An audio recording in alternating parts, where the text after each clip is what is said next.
$417,000. Just let that number sink in for a second, right? That is the massive, undeniable yearly revenue coming from just one single food truck, the Vet Chef, operating out in Western Washington. It is a staggering figure for a kitchen on wheels. And hey, if you're sitting there thinking, well, that's just an isolated incident, check this out. $22,000. And that's not in a year, not even in a month. We're talking in a single week. That's what Donman Matthews' late-night soul food truck in Houston pulls in. A milestone he literally hit just 7 months after launching his business with a mere 10 grand. And get this, absolutely zero culinary experience. Welcome to This Explainer. Today we are completely stripping away the romanticized myths of the street food industry. Look, we aren't here to talk about aesthetic photos or trendy recipes. We are here to reveal the exact mechanical and economic blueprint of a highly profitable mobile kitchen. We're going to dive into the raw data to see exactly how these rolling empires are built, funded, and ultimately scaled. So, here is the blueprint for our explainer today.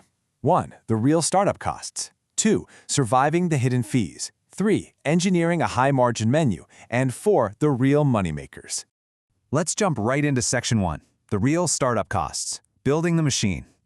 It is absolutely crucial to understand that a food truck isn't just a vehicle, it's a premium commercial asset. You are basically building a high-output factory inside a metal box. And the capital required to enter the game, it varies drastically. We're talking anywhere from $50,000 to well over $150,000. On the budget end, 50 to 75 grand gets you a pre-owned truck with minimal mods, perfect for simple stuff like hot dogs or cold items. Now in the mid-range, hitting up to $120,000, you secure a reliable rig with true commercial infrastructure and, importantly, a vital buffer of working capital. But if you want to optimize for extreme high volume with a brand new custom chassis, you are stepping into the premium custom tier, where investments easily cross the $250,000 mark. Inside that truck, every single square inch is premium real estate. To pass your fire and health inspections, you're allocating some serious funds. Cooking appliances can run you $20,000, and fire safety equipment up to $8 grand.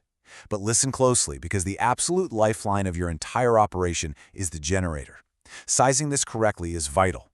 If you try to save a few bucks with an underpowered generator, you will experience severe voltage drops that will literally fry your expensive refrigeration compressors right in the middle of a busy service. Now, you might be wondering, why take on these heavy upfront vehicle costs in the first place? Well, think about a traditional brick-and-mortar restaurant. It's weighed down by crushing rent, large front-of-house staffs, and just massive overhead, often squeezing out a miserable 3 to 5% net profit margin.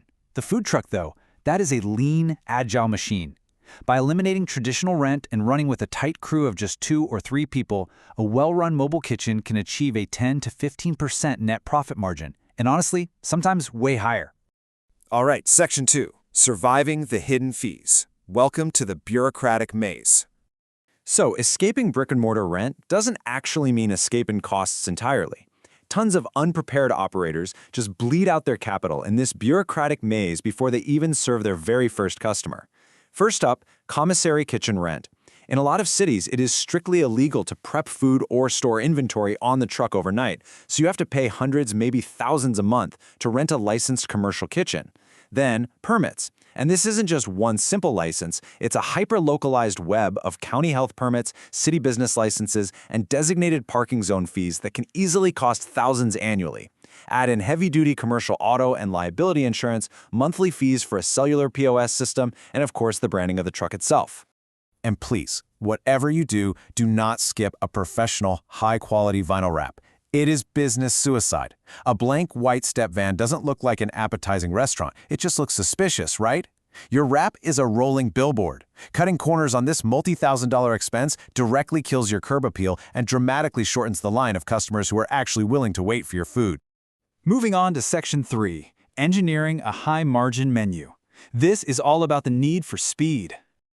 Okay, so the truck is built, permits are cleared, now we finally step into the kitchen.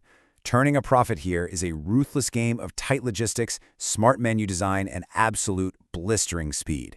The foundational secret? Anchor ingredients. Successful trucks don't rely on highly complex, expensive bases. They rely on cheap bulk items, potatoes for loaded fries, rice for grain bowls, tortillas for tacos. These literally cost pennies, but when you add premium proteins and toppings, the perceived value skyrockets. Take a Cali Cruiser bowl loaded with cilantro lime rice and black beans. The total food cost is maybe around $2, but it sells for $16. That yields a massive 87% gross profit margin. But here's the catch. A high margin means absolutely nothing if you can't serve it quickly. During a frantic 2-hour lunch rush, volume is everything.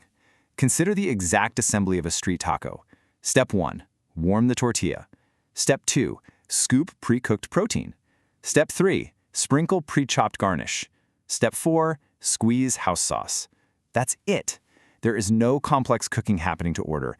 Every single dish on a successful menu is engineered from the ground up to be fully assembled in under 45 seconds. And this operational genius culminates in one unbreakable law, the zero bottlenecks rule. No raw meat cooked during service, no knife work on the truck. The absolute most profitable trucks out there prep everything off-site at that commissary kitchen we talked about. They batch cook 3 proteins, pre-chop all the garnishes, and rely entirely on tongs, ladles, and squeeze bottles during service. Because if a line of 20 people forms, you cannot wait 10 minutes for chicken to grill. Speed equals volume, and volume, for sure, equals profit. Which brings us to Section 4, the real money makers, the ultimate payout strategies. If you're just parking on city streets and waiting around for unpredictable foot traffic, you are basically leaving your entire business to chance and the weather. The true secret weapons of this industry are catering and private events. Corporate lunches and weddings, they provide guaranteed, upfront revenue with highly predictable headcounts. And a predictable headcount drops food waste, which, by the way, is one of the biggest profit killers in the restaurant industry, down to almost zero. Add in partnerships with local breweries that have captive drinking audiences, or music festivals with massive weekend volume, and you instantly transition from just hoping for sales to locking in serious profits. Let's just slow down for a second and really look at the analytical breakdown of a well-run mobile kitchen. This is exactly where every single dollar goes. Roughly 30% goes to food, beverage, and packaging costs. 28% covers your labor and staff wages. 27% goes to operational costs, so that's your fuel, your insurance, generator maintenance, and that commissary rent. And sitting right there at the end is a healthy, fully optimized 15% net profit margin for the owner to either keep or reinvest. That right there is the math of a mobile empire. So we've stripped away the myths. You've seen the steep startup costs, the rigorous menu engineering, the hidden operational fees, and the absolute necessity for extreme speed and smart catering. You now have the exact mechanical and economic blueprint to the machine. The only question left for you to answer is, do you have the hustle to turn the key? Think on that. Thanks so much for joining us for this explainer, and we will catch you on the next one.